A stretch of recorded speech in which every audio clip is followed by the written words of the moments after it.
오늘 하나님께서 주신 말씀 누가복음 17장 11절에서 19절 말씀으로 은혜임을 알라입니다. 여러분, 하나님과 우리를 어떤 존재라고 해? 관계가 있는 존재다. 이렇게 얘기할 때 이것이 가능한 이유가 무엇입니까? 네, 아멘.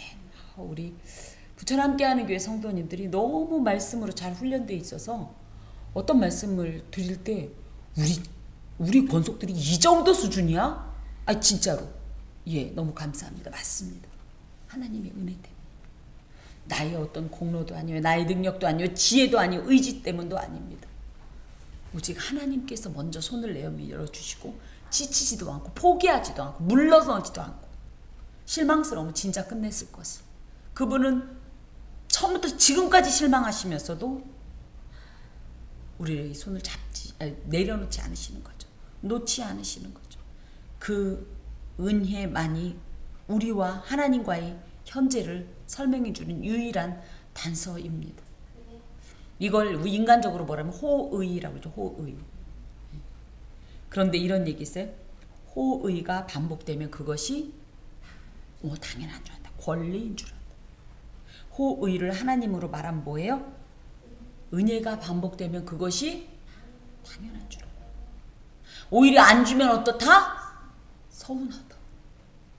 그러면서 어떻다? 맡겨놓은 것처럼 따진다. 달라고, 내놓으라고, 요구한다. 제가 이렇게 이거를 막 하는데 어떤 사람이 넌센스 이 센텐스라고 해야 돼. 문장을 이런 거. 우리가 호의가 반복되면 그것이 권리인 줄 안다. 밑에 호의가 반복되면 둘리인 줄 안다. 이렇게 돼 있어요. 둘리. 호의하는 이 둘리. 호의가 반복되는 둘리다.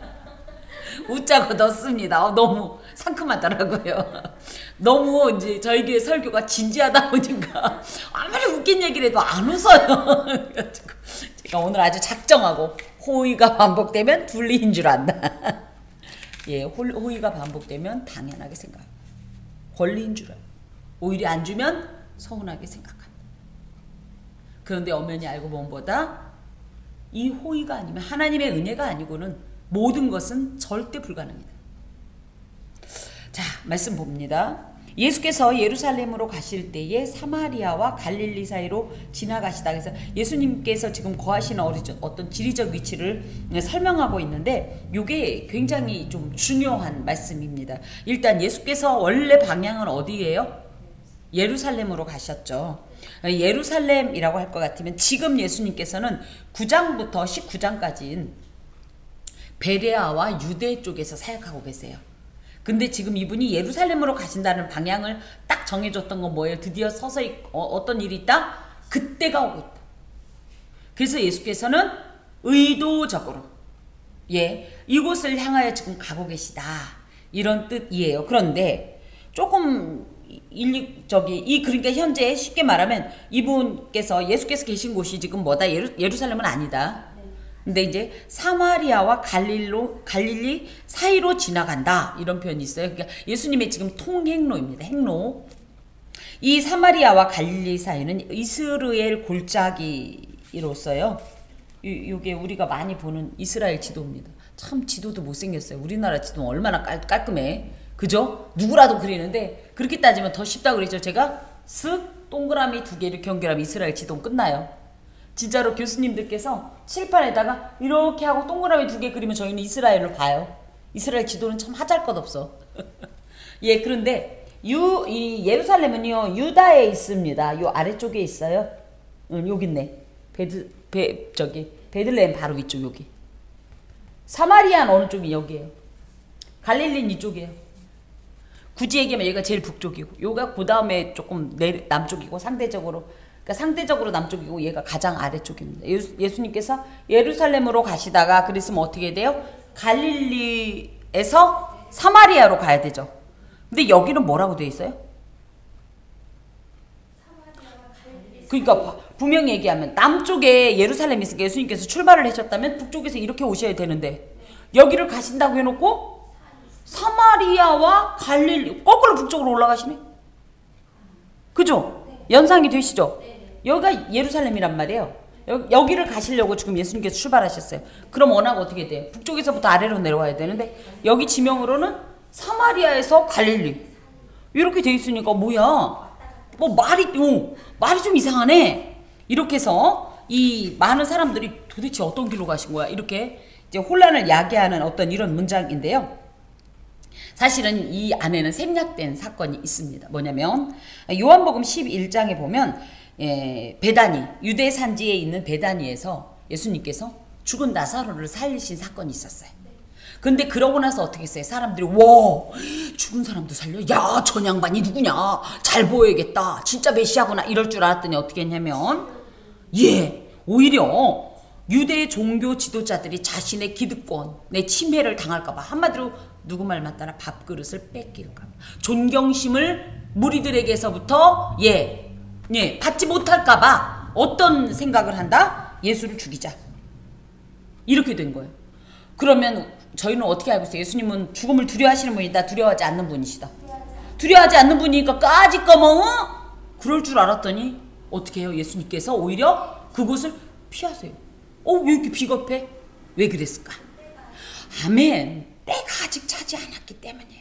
쉽게 얘기하면 아직 죽으실 시점이 이르지 않았기 때문에 예수님께서는 그때부터 뭘 하냐면 유대인 가운데로 드러나게 다니지 않고 사마리아 지역의 에브라임이란 동네에 잠시 유하셨다가 다시 최후 이 순회 전도의 길에 오르신 겁니다. 그런데 이 왜 사마리아에서부터 갈릴리로 지나가는 여기가 마치 여기가 유대면은 이렇게 내려오지 않고 이렇게 갔다가 이렇게 오느냐 할 때 요거는 당시 이 사마리아 사람들이 유대인들을 어떻게 생각했다? 우리나라도 똑같잖아. 동족상잔의 비극처럼. 사마리아인들이 유대인들을 굉장히 심하게 배척하고 그러다 보니까 요한복음 4장에도 나오죠. 그 수가성의 여인 얘기. 당신 왜 유대인인 남자가 나한테 물 달라고 그래요? 말도 안 돼. 흥치뿡. 요런 분. 이게 귀엽게 표현해서 그렇지 아주 이를 갈았어요. 그러다 보니까 예수님께서는 이 사마리아와 갈릴리 사이에 난 어떤 길을 통해서 지금 예루살렘으로 가고 계시다라는 것과 그래서 마치 예수님의 여행 경로가 오히려 북쪽에서 남으로 내려온 게 아니라 남쪽에서 북쪽으로 올라갔다 내려오는 것 같지만 여기에 볼 때 예루살렘으로 향했다 방향을. 이것은 비록 거리상으로는 예루살렘으로부터 멀어진 것 같지만 예수님의 최종 목적지인 예루살렘을 향해서 지금 출발하셨다. 왜? 그곳에서 성부 하나님께서 부여하신 구속 사역을 완성시키려. 즉 십자가 순환 사건을 통하여서 주님의 이 일을 하시려고 그 때를 향해서 지금 가고 계신 겁니다. 육안적으로 볼 땐 비록 거리적으로는 점점 멀어지고 있는 것 같지만 오히려 그 눈길, 그 마음은 항상 당신을 하나님 앞에서 산 제사로 드릴 이 예루살렘을 향하여 십자가를 향하여 인류 구원을 위한 구속 사역을 완성할 이 예루살렘을 향하여서 계속적으로 움직이고 계시다라는 것을 알 수가 있습니다. 우리도 보면 어떤 일이 딱 진행이 될 때 일사천리로 되면 딱 좋겠죠. 이거 다음에 그거, 그 다음에 그거 막 이렇게 될 것 같은데 인생이 그렇지 않아요. 그런데도 놀랍게 어때요? 사실은 하나님의 관점에서 보면. 그래서 몇 해 전에 우리가 하나님 앞에서 말씀드린 것처럼 마라에서 엘림을 자꾸 보려고 하지 말고 엘림에서 마라를 보면 다 보인다는 거예요. 하나님의 관점에서 보면 원래는 이 다음 일이 이거고 이 다음 일이 이거고 척척척척 진행이 안 되고 왜 잘 되다가 저 앞으로 또 가서 쭈룩 미끄러지고 그죠? 또 되다가 또 저쪽으로 가고 튕겨져 가고 했는가를 하나님의 관점에서 보면 알 수가 있는 거죠. 지금 예수님은 어찌됐든 사람들이 육안적으로 볼 땐 왜? 라고 할지 모르지만 계속 방향은 예루살렘을 향하고 그 사역을 향해서 묵묵히 걷고 있는 그런 어떤 예수님의 시선이 이곳에 드러나 있습니다. 예수님은 언제나 하나님 나라를 바라봅니다. 주님의 사역을 향합니다. 주님의 영광과 그 목적을 위하여 시선을 고정하고 요동치 않고 걸으십니다. 그러면 우리의 시선은 어떨까요? 우리의 시선 말이죠. 그러니까 주님이 딱 하신 걸로 아멘 하고 끝나면 늘 얼마나 좋겠어요. 근데 중요한 건 뭐예요? 적용이거든요. 주님은 뭐 당연하게 완전하신 분이니까. 근데 꼭 뭐예요? 뒤에 보면 그런데 우리는, 그러면서 우리 자신을 볼 때 우리는 무엇을 보고 또 무엇을 향하여 가고 있는가? 무엇을 보는가?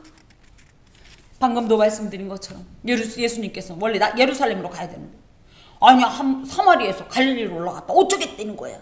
이런 것처럼 저희 삶에도 그런 일이 있을 때 우리는 뭐예요? 지금 당장 일어난 눈앞에 이것만 보고 예루살렘은 잊어버리고 주의 사역은 내팽개치고 이 문제에 빠져서 왜 이렇게 됐냐? 주님은 어떻게 하신다? 반드시 그걸 이루신다. 아멘. 그럼에도 불구하고 자꾸만 눈에 보이는 무언가를 시선을 빼앗기고 그러다가 어떻게 결국은 본질도 잊어버리고 예수를 잊어버리고 하나님 나라를 잊어버리고 우리가 궁극적으로 지향하는 것이 하나님 나라임에도 불구하고 말이지. 우리의 시선을 절대적으로 예수께서 예루살렘에 고정시키는 거죠. 저희도 하나님 나라를 향하여 내 하나님을 향하여 고정시키고 요동치 않는 믿음이 필요합니다. 한 마을에 들어가시니까 어떤 마을인지 모르겠는데 그곳에는 놀라운 일이 있었어요. 뭐냐면 나병 환자 10명이 예 이제 뭐야 한 마을에 갔더니 거긴 다 나병촌 우리나라 뭐예요 소록도처럼 뭐 그렇다기보다는 이렇게 이제 사람이 그러니까 이 한센병을 앓는 이 환자들을 뭐 요즘 만나기 어렵지만 그 당시에는 워낙 위생적으로도 안 좋고 영양학적으로도 굉장히 결핍이 많았기 때문에 이런 질병이 많았는데 이런 사람들이 많았다고 해도 이렇게 한 번에 10명을 만나기가 쉬울까? 그쵸? 그럴 때 이것은 전염성과 그 파괴성 때문에 격리시켰어요. 사실은 이것 때문에 이걸 갖고 주님께서는 사실 이것도 있었지만 이걸 통하여서 영적으로 이런 나병 환자처럼 감각하지 못하고 아무것도 알지 못하고 썩어 들어가는 이런 상태가 얼마나 무서운지를 교훈하려고 이런 것을 이렇게 율법으로 규정하셨는데 이 유대인들은 어떻게 생각했어요? 그냥 무조건 하여튼 나병 환자는 다 저주받은 자다. 하나님으로부터 미움받는 자고 심판당한 자다. 이렇게 생각을 했거든요. 레위기 13장에 어찌됐든 이 나병 환자에 대한 이 규례가 나와 있습니다만은 어찌됐든 이들이 10명이 함께 모였었다는 건 쉬운 일은 아니다.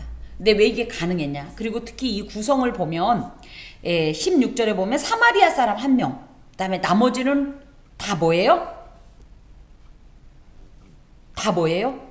제사장에게로 달려가는 걸로 봐서 유대인이 9명일 거다. 이렇게 얘기를 해요. 그러면 원래 사마리아인하고 유대인은 누구였다? 왼수지간이었다.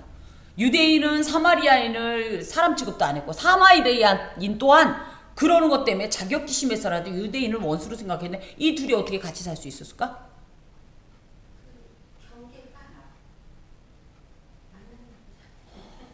기가 막히네. 진짜요.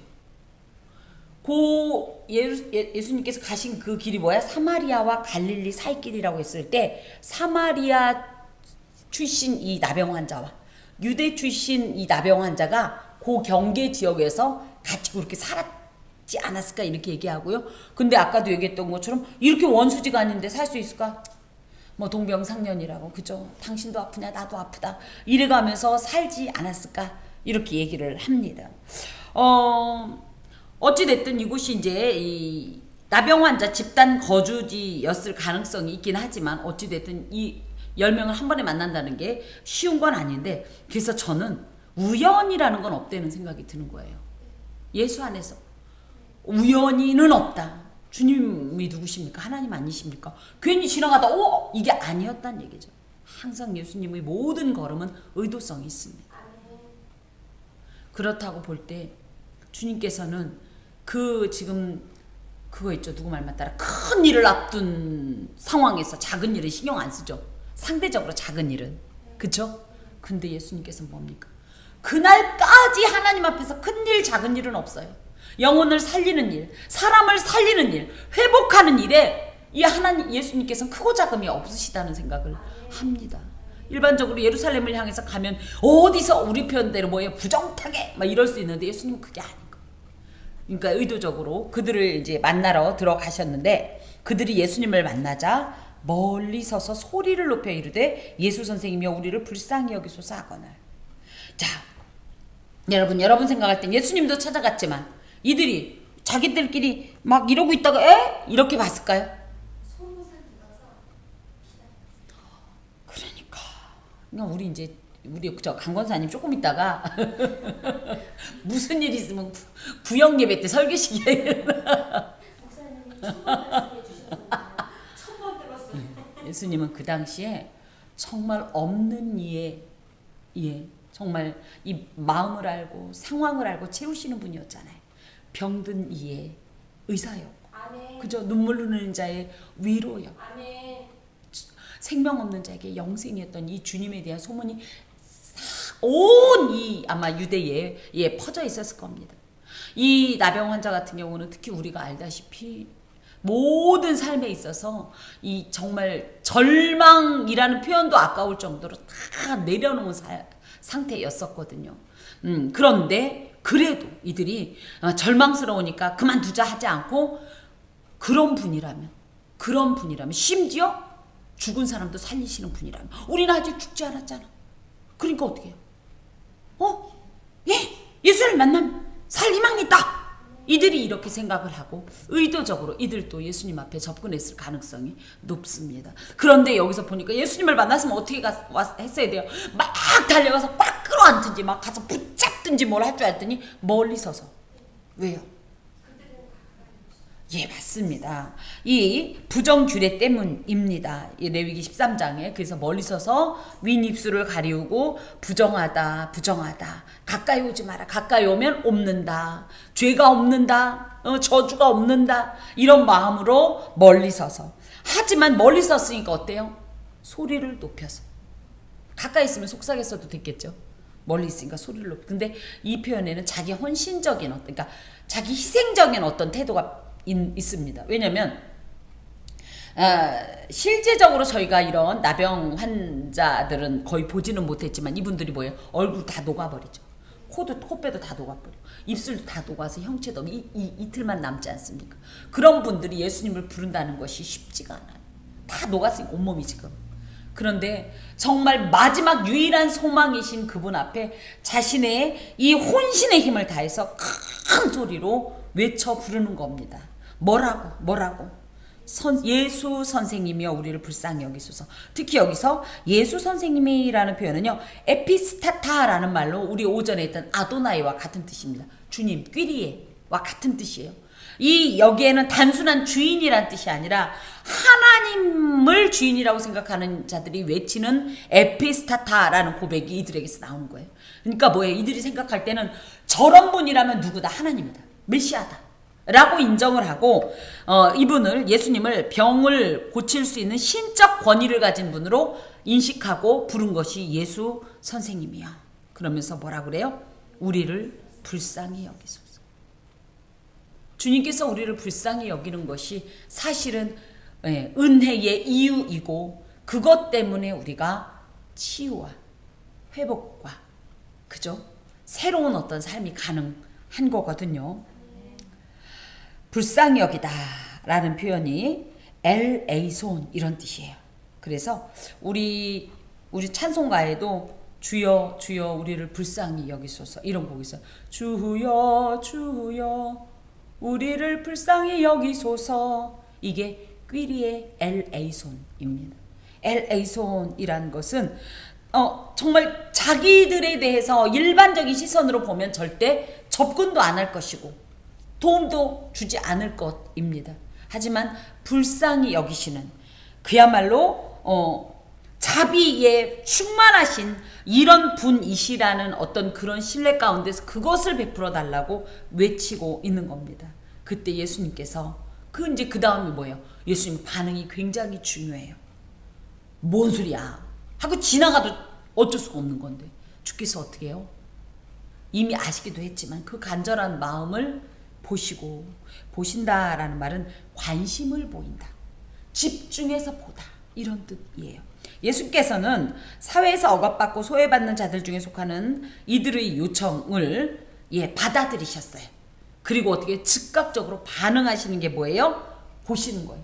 보시는 거. 그냥 이렇게 보는 게 아니라 주목해서, 집중해서. 예수님께서 병자들을 치유할 때 어떻게 지나가다가 누구 말 맞다나 나라 이러지 않죠. 항상 이 관심을 보이는 이런 태도가 우리도 예수님께서 어떻게 하는 거예요? 보시는 거예요. 우리의 관심을 집중시키는 거예요. 그러니까 세세히 아는 거예요. 관심이 없으면 어때요? 몰라요. 근데 예수께서 어떻게 이렇게 세세히 아냐고요? 물론 하나님이니까 다 알겠지도 있지만 그만큼 우리를 보시는 거예요. 관심을 기울이시는 거예요. 그래서 구약에도 보면 가까이 오서 할 때 진짜 이렇게 가까이 와서 보시는 이 모습을 표현하지 않습니까? 주께서 그렇게 하시면서 딱 말씀하시는 게 가서 제사장들에게 너희 몸을 보이라. 이거는 무슨 뜻이냐면요. 레위기 14장에 보면 나병 환자가 제사장을 방문해서 자신의 몸을 보여줘요. 그럼 몸이 다 나았어요. 그럼 어떻게 돼요? 이제부터 제사장이 나병이 깨끗하게 나았다고, 그죠? 제사도 정결례도 다 하고 그러고 나서 어떻게 해요? 사람들한테 공식적으로 선포하고 집으로 보내요. 그렇기 때문에 제사장한테 나가는 것은 쉽게 말하면 내가 지금 낫지도 않는데 나갈 수는 없잖아요. 나았다는 뜻이에요. 그러면 이들이 지금 나았냐? 아직 안 나았어. 그런데 예수님께서 이렇게 말씀하신다는 건 또 무슨 뜻이에요? 거꾸로 말하면 나을 거다. 이게 나을 거다. 나을 거다. 응. 특히 누가복음 5장에는요. 이 5장에도 이 나병 환자를 만난 기록이 있습니다. 그때도 치유하셨거든요. 근데 예수님 그때는 어떻게 하시냐면 손을 대셨어요. 근데 왜 이 사람들은 손도 안 대고 거리가 있었어. 그래서 예수님께서는요. 치유하시는 것이 어떤 방법의 문제는 아니라는 거예요. 예수님께서 치유하시는 것은 방법의 문제가 아니라 예수님의 신적 능력, 그 권위로 일하시는 것입니다. 그래서 우리가 무슨 일이 있을 때 예를 들어 우리 아들 저 멀리에 있는 그 아들 놓고 우리가 여기서 기도하는 거기서 응답이 임하잖아요. 이게 뭐예요? 예수께서 이 신적 능력으로 이행하시는 거거든요.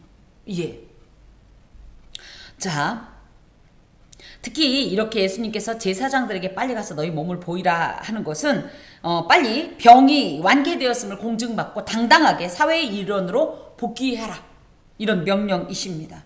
예수님께서 치유하시고 예수님께서 어떤 일을 해가실 때는요. 항상 하나만 아니라고 제가 여러 번 말씀드리죠. 우리는 1대1도 어려운데 이분은 1대 만, 1대 억, 1대 조라고요. 그래서 이 문제만 해결해 달라고 그러는데 알고 보면 하나님께서 어떻게 이 모든 문제를 포괄적으로 해결해 주시는 경우를 굉장히 많이 경험합니다. 다만 그런데 이건 있더라. 요거 하나만 고칠 거면 지금 해도 되는데 얘도 고치고 얘도 고치고 얘도 고치려니까 전체적인 이것들이 그죠? 조화를 이루고 하려다 보니 가장 적합한 어떤 시간은 있더라. 그래서 우리가 생각하는 시간은 여긴데 하나님의 시간이 여기에 있는 이유는 뭐예요? 모든 것을 고치고 치유하고 회복하기 위해서 응답하기 위해서 그런 역사는 있더라. 자, 그랬더니 그 말을 듣고 그들이 가다가 이것도 보통 믿음이 아니에요. 왜요? 이들이 아직 완치되지 않은 상태에서 동네로 들어가면 어떻게 돼요? 돌팔매질 당해 죽어요. 근데 갔다라는 것은 대단한 거예요. 그래서 예수님께서 보지 않고 믿는 믿음이 더 크다라고 말씀하신 것처럼 이들이 대단한 믿음이긴 해요. 그죠? 갔다. 특히 그랬는데 가다가 어떤 일이 있었다? 깨끗함. 깨끗함이라는 것은 위생적인 깨끗함이 아니라 카다리조라는 말은 정결함. 이게 무슨 뜻이냐면 죄로부터. 그러니까 유대인들의 개념이 뭐라고 그랬어요? 나병 환자는 죄 덩어리야. 저주받았어. 그래갖고 이런 거야 라고 했는데 여기에 이 카다리조라는 말을 쓰므로 해서 죄로부터 죄의 굴레에서 벗어났다는 느낌, 이 개념도 함께 갖고 있습니다. 정결하게 됐다. 깨끗하다는 것이 단순한 나음이 아니라 그간 지은 이 죄로 인해서 이런 불명예스러웠었죠. 병이 이것에서 해방됐다는 뜻도 함께 가지고 있습니다. 예수로 인하여서 죄로 인한 부정과 병으로 인한 결핍에서 정결함과 온전함을 회복했다라는 것이 이 깨끗했다라는 이야기예요. 참으로 믿음으로 말씀에 순종할 때는 놀라운 이 신적 권능을 체험하게 됩니다. 우리가 항상 하나님 뭐가 돼야 믿죠? 아니요. 믿으면 됩니다. 우리는 돼야 믿는데 아니요. 하나님의 방법은 뭐예요? 순위가 달라요. 우리는 돼야 믿는데 하나님 뭐예요? 믿으면 되리라. 보면 믿겠는데 하나님 뭐라고 그래요? 믿으면 보리라. 알아야 믿겠습니다. 아니요. 믿으면 알리라. 이겁니다. 특별히 이런 유사한 사례가 뭐가 있냐면 열왕기 하 5장에 보면 나아만 장군이 뭐라고 그랬어요? 7번 가서 몸을 씻어라. 예. 근데 6번 동안 씻어도 아무 느낌도 없어. 그러니까 어떻게 해? 예? 그만두겠다고 그랬을 때 뭐예요? 아니 더한 것도 시키면 할 텐데 뭐 물 한 번만 더 담그면 되는데 그 한 번이 중요한 거예요. 하나님 안에서. 그래서 믿음이 시작이에요. 모든 일의 시작은 믿음이에요. 이렇게 하면 믿겠다가 아니라 믿으면 이렇게 되겠다가 이 순서입니다. 히브리서 11장 1절엔 믿음은 바라는 것들의 실상이요. 원래 바라는 것들은 뭐예요? 인간 중생일 때 허상이에요. 그죠? 아직 손에 안 잡히니까. 눈에 감각할 수 없으니까. 근데 이게 진짜라는 거예요. 믿음으로 바라면 이게 진짜라는 거예요. 보이지 않는 것들이 쉽게 얘기하면 허상이에요. 근데 증거니 뭐예요? 지금은 보이지 않지만 믿음으로 나중에 그 실제를 우리가 증거를 삼을 수 있을 정도로 보인다는 얘기거든요. 그래서 여러분 뭐든지 모든 것에 이 맞는 키는 뭐예요? 믿음입니다. 믿으면 보리라. 믿으면 알리라. 믿으면 되리라. 믿으면 하리라. 아멘. 자, 그랬는데 그 중에 한 사람이 자기가 낳은 것을 보고 그러니까 10명이 즉 다 갔는데 세상이 갑자기 싹 완치된 걸 느낀 거예요. 본 거예요. 그래서 이제 막 달려가는데 그 중에 한 사람이 자기가 낳은 것을 보고 그래서 병고침의 은혜는 모두 다 받았다. 그죠? 그랬는데 어떻게 했다? 그 중에 딱 한 사람만 이 하나님의 놀라운 은혜에 반응했다. 어떻게 반응했냐? 큰 소리로 하나님께 영광을 돌렸다. 큰 소리라고 할 때 메갈레스 포네스라는 말로 비명 가깝게 막 소리를 지르면서 특히 내가 체험한 기적이 내 능력이 아닌 걸 스스로 하는 거예요. 그래서 크고 놀라우신 그 하나님의 능력과 은총의 선물인 것을 딱 인식하고서 그러니까 어떻게 당연히 그 하나님께 영광을 돌리는 거죠. 감사하면서 또 여기서 큰 소리로 하나님께 영광을 돌렸다라는 표현에는 막 자신의 그런 어떤 하나님의 은혜를 받으면 좋기만 한 게 아니에요. 어머 나 이런 은혜를 받을 만한 자격이 없는데 이래가면서 회개가 막 터지고 이런 어떤 역사와 함께 돌아와라는 얘기 뭐예요? 가다가 유턴하는 거예요. 가다가 유턴. 이것은 우선순위에 대해서 이 사람이 취한 우선순위에 대한 교훈입니다. 다른 9명은 어떻게 했어요? 돌아가지 않았어요. 직진. 어디를? 제사장에게로. 육적인 자신의 어떤 목적과 그죠? 그 어떤 순위를 취한 거죠. 빨리 가서 어떻게 했으면 완치 판정을 받아서 빨리 가서 그동안 못 봤던 가족도 봐야 되겠고 내 새끼 얼마나 컸나 내 새끼도 좀 만져보고 싶고 우리 부모님은 살아계시나 확인하고 싶고 빨리 가서 뭐 하고 싶어요? 빨리 나 가가지고 하루라도 빨리 그동안 못했던 가장 노릇도 해야 되겠고 사회생활도 좀 해야 되겠고 누려야 되겠고 그죠? 이거는 굳이 얘기하면 육적 순위입니다. 근데 이 사람은 뭐예요? 와 지금 이 상황에서 내가 뭘 해야 될지를 알게 된 거예요.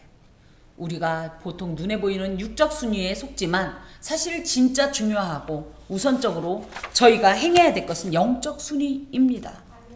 하나님 앞에 복을 받으려 한다면 뭐부터 들어가야 되냐면 영적인 복의 지경이 확립이 돼야 거기에 육체적인 게 쏟아 부어지는 거예요. 근데 우리는 어떻게 생각해요? 이 육체를 이루고 나면 영적인 걸 하리라. 그러니까 안 되는 거예요. 예. 그러면서 예수의 발 아래에 엎드려 감사하니 특별히 누군가의 발 아래에 엎드렸다라는 말은 그의 얼굴을 떨어뜨렸다. 이런 뜻이야. 떨어뜨렸다. 어디다가? 땅에다가. 땅에 댔다. 어떤 사람의 발 앞에 자신의 얼굴을 떨어뜨려 땅에 대는 행위는 상대방에 대한 극도의 존경과 숭배의 표시라는 거예요. 그러니까 아까 그 선생님이란 표현에도 있지만 그 선생님이라고 했던 고백의 실제를 만나고 나니까 이 사람이 당신이 정말 그분이시군요. 그러니 하나님 앞에서 엎드리는 이런 모습입니다. 그러면서 감사했다. 원래는 살해했다 이렇게 되어 있거든요. 감사했다라는 표현은 유카리스테오라는 말로 하나님의 은혜라는 것을, 이 모든 것이 하나님의 은혜라는 것을 인정하고 그것에 대해서 표현한 겁니다. 여러분, 말하지 않아도 다 알죠? 맞습니까? 예, 표현을 하면 그 상대뿐 아니라 나도요, 그게 자꾸 되새겨지는 것 같아요. 자꾸 말을 하면. 그죠? 그래서 하나님께도 하나님을 사랑합니다. 나 사랑하는 거 아는데 뭘 굳이가 아니라 사랑합니다. 사랑합니다 하다 보면 맞아. 난 하나님을 사랑하는 자야. 예, 이게 참 중요한 것 같아요. 이 사람이 이렇게 하나님 앞에서 자신이 받은 이것이 다 하나님의 은총인 것을, 그리고 무엇보다도 그 일을 행하신 예수가 하나님이신 것을 고백합니다. 근데 여기 충격적인 말이 있습니다. 뭐예요? 그는 사마리아 사람이라. 사실 사마리아는요, 이쪽에 있죠. 이렇게 여기를 북이스라엘, 여기를 남유다 이렇게 얘기합니다. 북이스라엘이요, 아수르에 의해서 BC 722년경에 몰락했어요. 그러면서 어떤 일이 있었냐면 아수르에서요, 이 사마리아에다가 자기네 나라 사람을 심고 사마리아 사람들을 데려가고 해서 혼혈 정책을 펼쳤어요. 거기다 대고 이미 솔로몬 이후에 르호보암 시대에, 그죠? 여로보암이 요 베델과, 아니 단과 베델에다가 금송아지 세워갖고 종교적으로 이미 다 이단이 돼버린 상태고, 뭐 이러다 보니까 유대인들은 이들을 인정하지 않는 거, 우상숭배 또 혼혈 등으로 인해서 유대인들은 이들을 개처럼 취급했어요. 이 개 같은 사마리아인이 그런데 놀랍게 어떤 행동을 해요? 진정한 하나님의 백성이 해야 할 행동을 한 거예요. 그것도 상대적으로 뭡니까? 오히려 그동안 유대인들이 개처럼 여겼던, 취급도 안 했던 그 모습을 자신들이 행하고 있는 이런 모습이에요. 은혜가 은혜인 줄을 알지 못하면 어떻게 되는 거예요? 진짜 개 아니겠어요? 이 유대인들은 그래서 결국은 이 말 속에 이미 다 나와 있는 거예요. 원수는 물에 새기고 은혜는 돌에 새기라는 말이 있습니다. 신앙인인 우리가 주로 하는 행동은, 근데 하나님의 은혜는 어디다 새깁니까? 물에다 새기면 다행이요. 아이고 막 은혜 주소서, 은혜 주소서. 그래서 받으면 뭐예요? 아싸, 그러고 땡. 의외로 그런 일이 많아요. 그러다 보니까 어떻게, 당신 그때 그런 일 있었잖아. 그랬었나? 아니 그때는 울고불고 막 잠도 못 자고 기도하고 난리를 하더니 나중에 이루어지면 어쩌다 보니까 그렇게 된 거지. 그럼 기도를 뭐하러 했어? 은근히 우리가 이런 일이 많다는 거. 그러면서 뭐예요? 그러다가 기도 응답 안 해주신다고 생각하면 어떻게 해요? 엄마 그때부터 너 죽고 나 살자 막 하나님이고 누구고 없어. 또 우리 이 공동체 안에서도 그렇지 않습니까? 뭐 잘해줄 때는 뭐 모두 다 빼게 생겼는데 뒤돌아설 때 그 매몰찬 거 생각하면 우리가 하나님의 은혜를 너무 쉽게, 누군가의 은혜를 너무 가볍게 당연하게 여기고 있다면 이건 회개할 문제입니다. 은혜를 인식하지 못한다면 방금 얘기한 대로 우리가 개예요.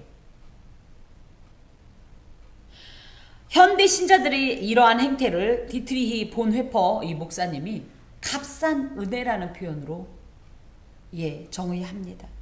값싼 은혜란 싸구려 상품이요, 떨이로 팔아버린 사죄요, 떨이로 팔아버린 위로요, 떨이로 팔아버린 성례전이다. 하나님께서 주신 모든 것을 너무 당연하게 여기고 가치 없게 여기고 가볍게 여기고 쉽게 생각하고, 값싼 은혜란 교회의 창고에 무진장 쌓여있어 언제나 손쉽게 무제한으로 제공될 수 있는 것과 같다. 한마디로 값싼 은혜는 대가나 노력 없이 얻는 은혜요, 계산이 이미 끝났기 때문에 영수증만 제시하면 모든 것을 언제든지 공짜로 가질 수 있는 이것을 은혜라고 얘기한다는 거예요. 현대 신자들이 은혜를 이렇게 가르치는 교회는 이를 통해 우리가 은혜를 이미 소유했다고 생각해요. 그러니까 어떻게 해요? 이것을 마구잡이로 쓰는 거예요. 그러니까 더 이상 은혜는 은혜가 아니야. 교회에서 세상은 죄를 헐값으로 덮어주고 누구 말 맞다나 돈만 있으면, 사람들은 죄를 뉘우치거나 죄로부터 벗어나기를 바라지 않아요. 굳이 그럴 이유가, 왜 그런 스트레스를 받아? 왜 스트레스 받게? 왜 그렇게 부정적으로?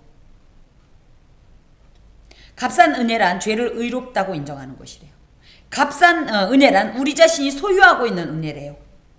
그러니까는 하나님께로부터 온 게 아니에요. 값싼 은혜란 뒤따름이 없는 은혜요. 십자가가 없는 은혜요. 인간이 되시고 살아계신 하나님이 없는, 예수가 없는 은혜다. 예수와 무관하게 나의 능력, 나의 어떤 힘. 근데 그게 아니라도 구원받았으면 당연히 내가 그 은혜를 누려야 된다? 누가 그렇게 얘기했어요? 내 한국교회가, 세상에 지금 있는 모든 교회들이 미쳐 돌아가고 있어요. 은혜는 은혜예요. 은혜라는 말 자체가요, 나는 도무지 할 수 없어서 절대적인 누군가가 나에게 일방적으로 준 게 그게 은혜예요. 근데 우리의 신앙이 매우 위태롭습니다. 은혜가 값비싼 까닭이 뭐예요? 그 은혜는 어떻게 임했냐? 주께서 인간의 생명을 대가로 치르셨기 때문에 우리에게 그 은혜가 임하는 거예요. 주께서 당신의 이 생명을 대가로 치르셨기 때문에 그것이 내려온 이 선물로 주어진 게 은혜예요. 은혜가 값비싼 까닭은 무엇보다도 은혜가 하나님께는 값비싼 것이었다. 그런데 이 은혜를 위해 하나님께서 아들의 생명을 대가로 치르시고 준 것이기 때문에 결코 이건 값싸게 취급하면 안 되는 은혜라는 거예요. 무엇보다 그것이 은혜인 까닭은 하나님께서 자신의 아들을 귀하게 간직해 두지 않으시고 우리를 위해 주셨기 때문입니다. 값비싼 은혜, 그럴 땐 누구다? 예수다. 하나님께서 인간이 되셨다. 그것이 가장 근본적이고 가장 결정적이고 어떤 은혜의 절정이다. 그것이 바로 뭐다? 예수의 십자가의 은혜 아니겠습니까? 그런데 우리가 어떻게 생각해요? 너무 그걸 당연하게 생각하다 보니까 나중에 은혜 안 줄래요? 권리처럼 여기고. 17절 예수께서 대답하여 이르시되 10사람이 다 깨끗함을 받지 아니하였느냐? 그 9은 어디 있느냐? 참 실망스러우신 거죠. 이 이방인 외에는 하나님께 영광을 돌리러 돌아온 자가 없느냐 하시고, 여기에서 특히 예수님께서 너무 안타까웠던 것은 이 일을 통하여서 어떤 일이 있었어야 되냐면 15절에 큰 소리로 하나님께 영광을 돌리는 일이 있었어야 되는데 이 9이 하나님께 돌아오지 않음으로 말미암아 하나님께서 마땅히 받으셔야 될 이 영광을 받지 못하심에 대한 그 너무 안타까고 마음 상함이 있으신 겁니다. 그러면서 그에게 이르시되 일어나 가라, 내 믿음이 너를 구원하였느니라 하시더라. 그래서 예수님 앞에서 지금 많은 사람들이 원하는 건 뭐예요? 기도응답, 완치 판정입니다. 그런데 설령 육체적 만족과 충족, 즉 이 기도응답, 완치 판정이 하나님께로부터 왔다고 하더라도 이것을 구원과 직결시키면 안 돼요. 근데 많은 사람들이 어떻게 생각해요? 기도응답 받으면 구원받은 줄 알아요. 이거 여기 별개로 취급되잖아요.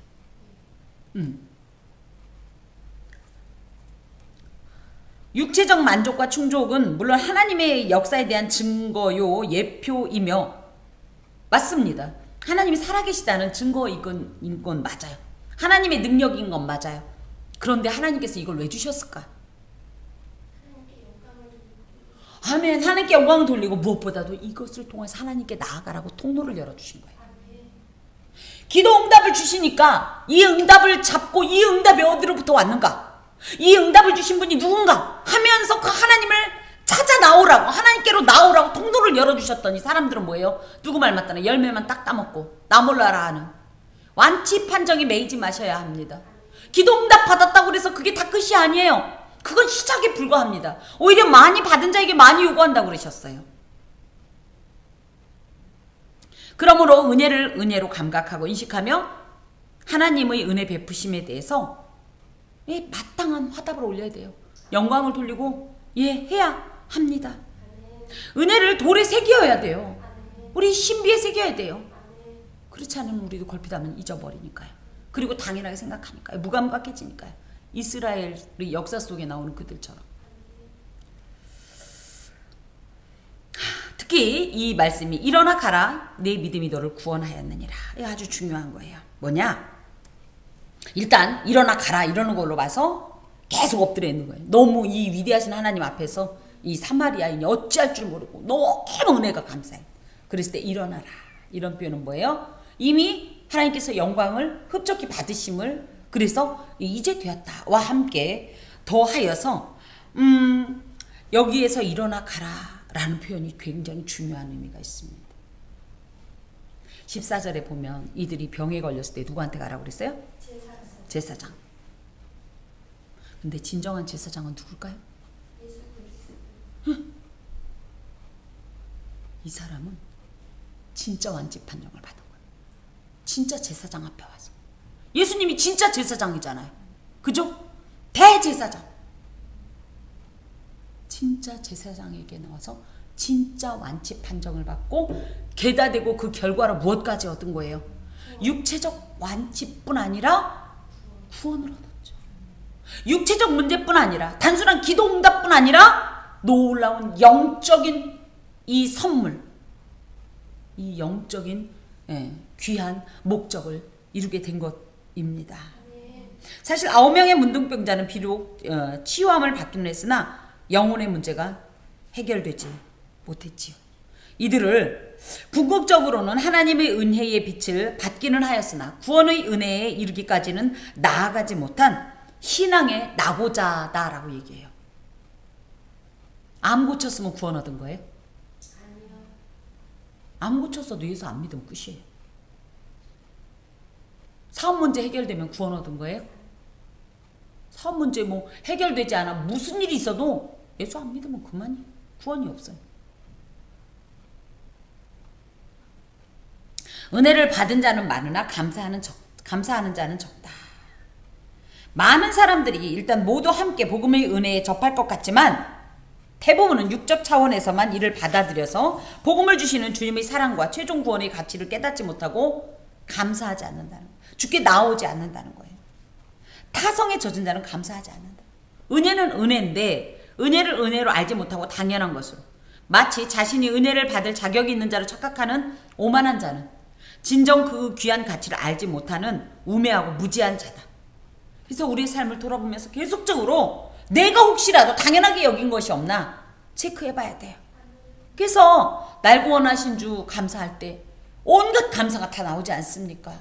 사실 아침에 태양이 떠오르는 것도 감사해야 되고 비가 오면 비가 오는 대로 바람이 불면 바람이 부는 대로 하나님께서는 다 이유가 있으시니까요.